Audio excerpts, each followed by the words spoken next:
Praise the lord. 41వ కీర్తన 12వ వచనం. నా యథార్థతను బట్టి నువ్వు నన్ను ఉద్ధరించుచున్నావు, నీ సన్నిధిని నిత్యము నన్ను నిలవబెట్టుదువు. మన దేవుడు మనలో ఉన్న యథార్థతను చూసే దేవుడు, మనలో ఉన్న కపటాన్ని కూడా చూసే దేవుడు. పై రూపము మనుషులు చూస్తారు, కానీ మన జీవితం అంతటిని దేవుడు చూస్తాడు, లోపల బయట అంతటా ఆయనకి తెలుసు.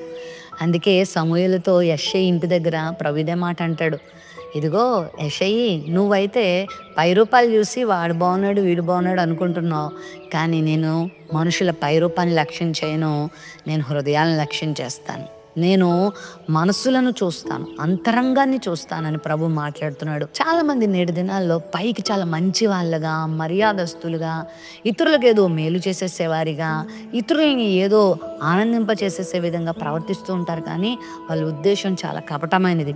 ఏదో కాంక్షించి, ఏదో లాభాపేక్షతో, ఏదో వాళ్ళ నుండి వాంఛించి అలాంటి మంచి కార్యాలు చేస్తూ ఉంటారు. అయితే చివరికి ఏదో ఒక రోజు వారి కపటం బయటపడతా ఉంటుంది అనుకోండి, కానీ మన దేవుడు మనలో యథార్థతను చూస్తాడు. మనము బ్రతకవలసింది ఎవరి దృష్టిలో అంటే దేవుని దృష్టిలో.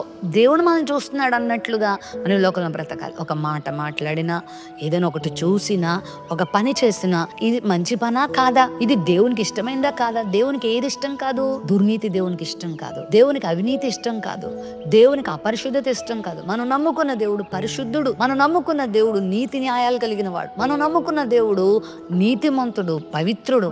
అలాంటి కార్యాలని మనం చేయాలి. నీతి తప్పకూడదు, నియమాలు తప్పకూడదు, పరిశుద్ధంగా బ్రతకాలి. మానవ జీవితం పాపభూయిష్టమైనది. ఈ శరీర ఇచ్చలను, పాపాన్ని దూరం పెట్టి దేవుని కొరకు జీవించాలి, దేవునిలాగా జీవించాలి, దేవుడు చెప్పినట్టుగా జీవించాలి అనుకోవడమే యథార్థత.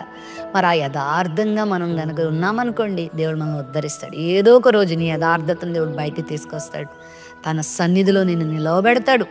కొన్నిసార్లు లోకము మనల్ని త్రోసివేయచ్చు, మా దగ్గర ఉండకు, నువ్వు అలాంటి దానివి, నువ్వు ఇలాంటి వాడివి అని లోకం నిన్ను నన్ను విరేలెత్తి చూపించచ్చు. మన మీద అనవసరంగా నిందలు మోపచ్చు, మన మీద అనవసరంగా లేనిపోయిన అబద్ధ సాక్ష్యాలు పలకచ్చు. కానీ నీ దేవుడు నీ పక్షంగా ఉండి తన సన్నిధిలో నిన్ను నిలబెట్టుకుంటాడు, తన రాజ్యం కొరకు నేను సిద్ధపరచుకుంటాడు, తన మహిమ కొరకు నేను నిలబెట్టుకుంటాడు. నువ్వు పడిపోవు, నువ్వు జారిపోవు, నువ్వు చెదిరిపోవు, నువ్వు చెడిపోవు, నువ్వు పాడైపోవు. నిన్ను నిలబెట్టే దేవుడు. యెహోవా యందు నమ్మకించేవారు కదలక నిత్యము నిలుచు సియోను కొండ వల్ల ఉంటారని 125వ కీర్తనలో ఉంది కదా. అలా నిలబెడతాడు నిన్ను ఎవరు పడేయలేరు.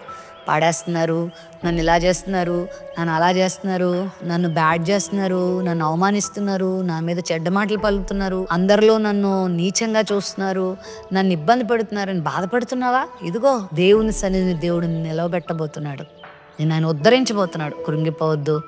ఎక్కడైనా నీకు ఏ శ్రమ నాకు కలుగుతున్నా ప్రభునందు విశ్వాసం ఉంచు, ఆయన కొరకు జీవించు, ఆయన మహిమ కార్యాలు జరిగించు. దేవుడు నేను విడిచిపెట్టాడు. ప్రేమ నమ్మకం కలిగిన మా తండ్రి నీకు వందనాలు. అవును, నీవు మా భక్తి కార్యాలే కాదు, నీవు మా మంచి కార్యాలే కాదు, మా హృదయ యథార్థతను చూసే దేవుడు. నీ బిడ్డలు యథార్థంగా నిన్ను సేవిస్తున్నప్పుడు నువ్వు చూస్తున్న దేవుడు గనుక ఈ బిడ్డలను ఉద్ధరించమని ప్రార్థిస్తున్నాను, నీ సందులో నిలవబెట్టమని ప్రార్థిస్తున్నాను. లోకం మమ్మల్ని పడగొట్టేది, లోకం మమ్మల్ని త్రోసివేసేది, తృణీకరించేది, కానీ నువ్వు మాత్రం నిలబెట్టేవాడువు, మమ్మల్ని బలపరిచేవాడు. నీ బిడ్డలు కట్టి బలమును స్థిరత్వాన్ని దయచేయమని యేసు నామమున అడుగుచున్నాం తండ్రి, ఆమేన్.